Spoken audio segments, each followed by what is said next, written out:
People have been asking, what is the lesson learned from an earthquake?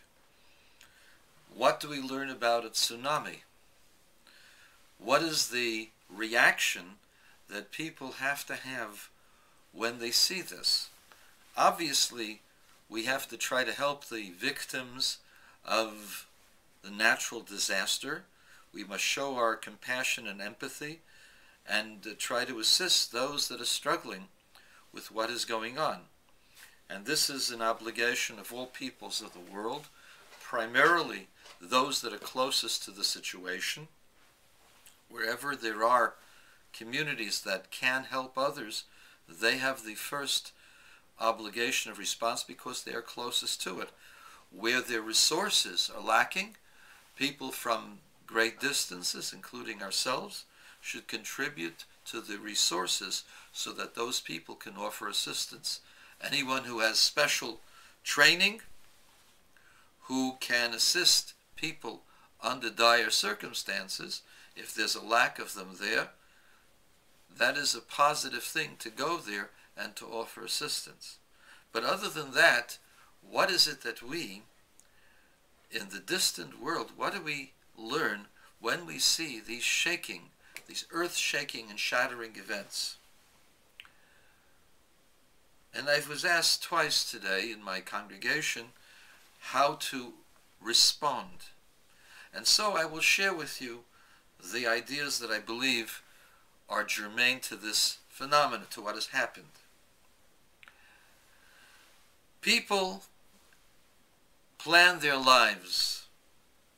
From the time a child is young, his parents are mapping out what this child will be later. If the child shows promise academically, well, he's going to be a doctor, he's going to be a mathematician or a physicist, or he's going to become a business leader, and he's going to go ahead and change Wall Street. And of course, these plans, if followed as projected, lead people to financial success, social acceptance, and otherwise a healthy and successful lifestyle, supposedly. Along comes an earthquake, and an earthquake should be a lesson to all of us who think in this particular way and forget that it is God who gives you the power of success. Long ago, when I was growing up, the most stable of all companies was United States Steel. It was the largest steel company in the world, and investing in United States Steel was considered the safest investment. Similarly, if you invested in General Motors stock, that was considered stable and a road to financial security. Of course, in the last 50 years, United States Steel has become an afterthought. General Motors declared bankruptcy, and those who had those stock certificates found themselves holding worthless paper. The same thing is true with those who look at the world and think that the world is based upon solid ground and solid basis for planning. The most incredible image of something that is stable is the Rock of Gibraltar. In fact, there's an insurance company that advertises itself like a rock, as stable as something that has defied times and has remained safe and secure. That being said, what God did with the earthquake was to shake people up, not just physically, but to shake them out of their dreams. You think that the earth is stable. The earth really is not very stable. The earth is on a bed of lava, on an ocean of lava all around underneath it. And the earth is just like a floating mattress, and that the movements underneath the earth could become at any moment very, very destabilizing, and the whole earth can shatter and shake. We're not aware of this, so from time to time, God shows this in the process of earthquakes, that you think you can establish your life on something solid, something that you can bank on in the future. The most stable thing, which is your ground and your mountain, is unstable. The seas that are so beautiful that you long to be near the picturesque shore becomes the most devastating enemy that has ever faced you. And so, when a person puts his faith in nature, the person puts his faith on very flimsy ground. He thinks it's solid, but it really is not. For it says, La'olam Hashem dvorcha nitzav b'shamayim. Forever, God, your words are standing in the heavens. What does it mean that your words are standing in the heavens? Says the Baal Shem Tov, the founder of Chassidus, says the following.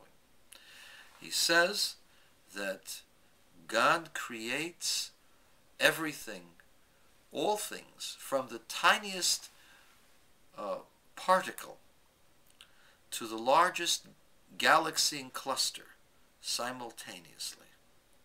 There's a simultaneous creation at all times, in all places.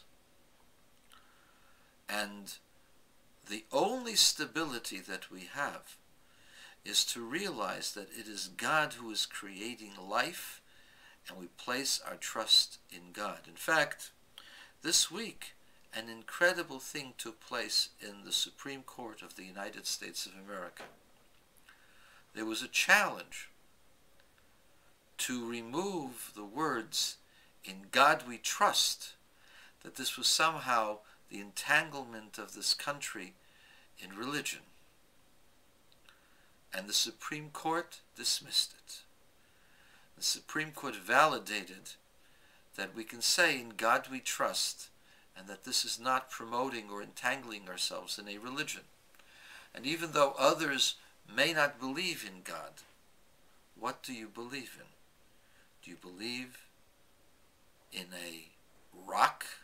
Do you believe in solid ground? Do you believe in the beauty of the oceans? And they can turn on you at any moment.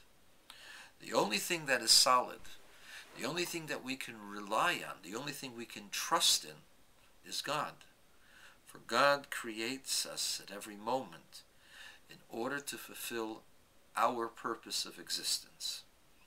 And that when man fulfills his or her purpose of existence, and I mean this for my friends Brian and David, I truly care about you, and I may not be as bright as you, but I do know a few more things than you about faith and Torah. God created this world. There is no alternative to that conclusion. There has to be an originator, an axiom, something that always was and causes all things. The cause of all, the axiom of all, the wisdom of all, that's God. When one relies upon God, I'm not talking about religion, man-made religions, I'm talking about God. In God we trust, and upon that we can base our lives.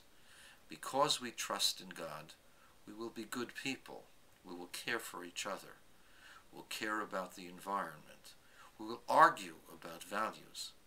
We will care for each other because we all are creatures of God. We all, Brian and David, you're all children of God.